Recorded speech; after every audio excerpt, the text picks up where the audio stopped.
Hello guys, welcome back to our channel. Episode ആരംഭിക്കുമ്പോൾ കാണിക്കുന്നത് ചെമ്പകമംഗലമാണ്. എന്താണെങ്കിലും രാജലക്ഷ്മി, നീ എടുത്ത തീരുമാനം തെറ്റാണെന്ന് കൈമൾ പറയുമ്പോൾ നന്ദിനി പറയുകയാണ്, അതെ അമ്മേ, അമ്മ എടുക്കുന്ന എല്ലാ തീരുമാനത്തിനും ഒപ്പം നിൽക്കുന്നവളാ ഞാൻ. പക്ഷേ അമ്മയുടെ ഈ തീരുമാനത്തിനൊപ്പം ഞാൻ എന്താണെങ്കിലും നിൽക്കില്ല. ഇത് കേൾക്കുന്ന സാവിത്രി പറയുകയാണ്, എന്തൊക്കെ സംഭവിച്ചാലും ഈ നിൽക്കുന്ന ചുടലേക്ഷിയെ എൻ്റെ മകൻ്റെ ഒപ്പം അന്തിയുറങ്ങാൻ ഞാൻ സമ്മതിക്കുകയില്ല. തുടർന്ന് രാജലക്ഷ്മി പറയുകയാണ്, ആകാശം ഇടിഞ്ഞു വീണാലും എൻ്റെ തീരുമാനത്തിന് ഒരു മാറ്റവും വരാനേ പോകുന്നില്ല. ഞാൻ എന്താണെങ്കിലും ഇത് നടത്തിയെടുക്കുക തന്നെ ചെയ്യും. ഇതൊക്കെ കേൾക്കുന്ന മൈഥിലി സന്തോഷത്തോടെ അവിടെ നിൽക്കുകയാണ്. പിന്നീട് കാണിക്കുന്നത് കാർത്തി മീനാക്ഷിയെ വിളിച്ചുകൊണ്ട് ബെഡ്റൂമിലേക്ക് പോകുന്നതാണ്. ഇത് കേൾക്കുന്ന മൈഥിലി അങ്ങോട്ടേക്ക് ഓടി വരികയാണ്. അല്ല, നീ ഇതെങ്ങോട്ടേക്കാ? ജോൾസിൻ പറഞ്ഞത് നീയും കേട്ടതല്ലേ? ഇന്നു മുതൽ കാർത്തിയുടെ കൂടെ ഉറങ്ങുന്നതേ ഞാനാണ്. എന്ത് ചിന്താഗതിയടി നിന്റേതെന്ന് മീനാക്ഷി ചോദിക്കുമ്പോൾ, ഈ കുടുംബത്തിന്റെ നല്ലതിനു വേണ്ടി മുത്തശ്ശി പറഞ്ഞിട്ടാ ഞാനിതൊക്കെ ചെയ്യുന്നത്.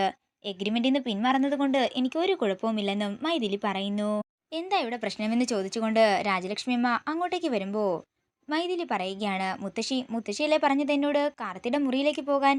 ഞാൻ അങ്ങനെ പോകാൻ ഒരുങ്ങിയപ്പോ ദേ മീനാക്ഷി എന്നോട് വഴക്കിന് വരികയാണ്. തുടർന്ന് കാർത്തി പറയുകയാണ്, മീനാക്ഷി എൻ്റെ ഭാര്യയാണ്. മീനാക്ഷി എൻ്റെ ഒപ്പം എൻ്റെ മുറിയിൽ തന്നെ ഉണ്ടാകും. മീനാക്ഷി കൂടെ കാണരുതെന്നൊന്നും ജോത്സ്യർ പറഞ്ഞിട്ടില്ലല്ലോ. അസാധാരണമായ പല കാര്യങ്ങളുമാണ് ഈ വീട്ടിലിപ്പോൾ നടക്കുന്നത്. ജോത്സ്യർ പറഞ്ഞത് തന്നെ നടക്കട്ടെ, ഞാൻ അതിനെതിരൊന്നും പറയുന്നില്ല. പക്ഷേ എൻ്റെ ഒപ്പം മീനാക്ഷിയും കുഞ്ഞും ആ മുറിയിൽ തന്നെ ഉണ്ടാകും. ഇതുകൂടി മുത്തശ്ശി സമ്മതിച്ചില്ലെങ്കിൽ ഞാൻ ആ മുറിയിലേക്കില്ലെന്ന് കാർത്തി പറയുമ്പോൾ, ജോത്സ്യർ പറഞ്ഞതെല്ലാം ദൈവ തീരുമാനങ്ങളാണെന്ന് പറഞ്ഞുകൊണ്ട് രാജലക്ഷ്മി അമ്മ അകത്തേക്ക് പോകുന്നു. പിന്നീട് കാണിക്കുന്നത് വൈശാഖിനെയാണ്. എൻ്റെ ഭാര്യയെ വെച്ച് ആ ഉടവാൾ എടുക്കാൻ ശ്രമിച്ചിട്ട് അവസാനം എൻ്റെ കയ്യിൽ നിന്നും എല്ലാം വിട്ടുപോകുമോ എന്ന് എനിക്കിപ്പോൾ പേടിയുണ്ട്. ഞാനായിട്ട് തന്നെയാ ഇപ്പോൾ അവളെ കാർത്തിയോട് അടുപ്പിക്കുന്നതെന്ന് വൈശാഖ് മനസ്സിൽ പറയുന്നു. തുടർന്ന് വൈശാഖ് മൈഥിലിയെ വിളിക്കുകയാണ്. മൈഥിലി, അവൻ നിന്നോട് പകയും വിദ്വേഷവും ഒന്നുമില്ല. നീ അവൻ്റെ വലയിൽ വീഴാനൊന്നും നിൽക്കരുത്. എന്താ വൈശാഖി നീ പറയുന്നത്? ഞാൻ എൻ്റെ ജീവിതത്തിൽ ഒരേ ഒരാളെ മാത്രമേ പ്രണയിച്ചിട്ടുള്ളൂ, അത് നീ മാത്രമാണെന്ന് മൈഥിലി പറയുമ്പോൾ മൈഥിലിയോട് സോറി പറയുകയാണ് വൈശാഖ്. അങ്ങനെ മൈഥിലി കാർത്തിയുടെ മുറിയിലേക്ക് പോകുന്നു. അതേസമയം വൈശാഖ് മനസ്സിൽ പറയുകയാണ്, അങ്ങനെ എന്തെങ്കിലും സംഭവിച്ചാൽ രണ്ടിനെയും ഞാൻ തന്നെ ആയിരിക്കും കൊല്ലുന്നത്.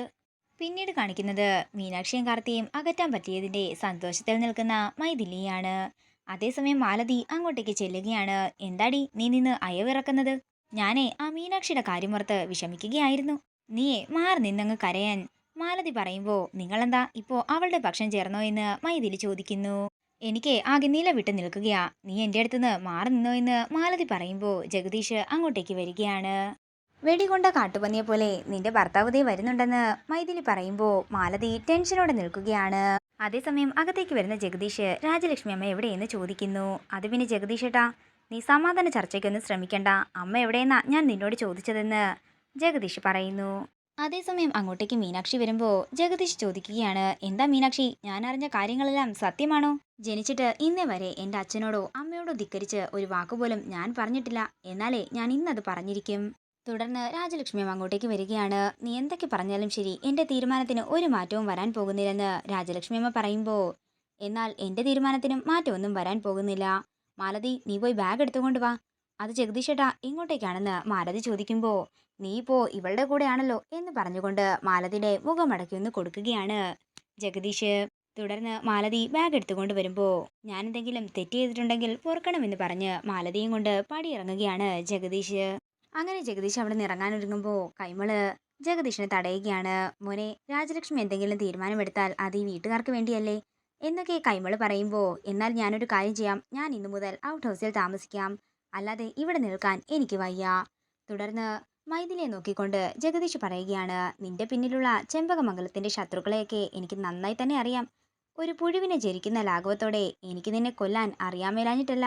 ഞങ്ങളുടെ കുഞ്ഞുങ്ങളെ തമ്മിൽ പിരിക്കുന്ന രീതിയിൽ എന്തെങ്കിലും ചെയ്താലേ നീ വിവരം അറിയും എന്നൊക്കെ ദേഷ്യത്തോടെ ജഗദീഷ് പറയുമ്പോൾ പേടിയോടെ നിൽക്കുകയാണ് മൈഥിലി. ഇതോടുകൂടി ഇന്നത്തെ എപ്പിസോഡ് ഇവിടെ തീരുകയാണ്. വീഡിയോ ഇഷ്ടമായെങ്കിൽ മറക്കാതെ ലൈക്ക് ചെയ്യുക, ഷെയർ ചെയ്യുക, കമന്റ് ചെയ്യുക. കൂടുതൽ സീരിയൽ അപ്ഡേറ്റ്സിനായി മറക്കാതെ സബ്സ്ക്രൈബ് ചെയ്യുക.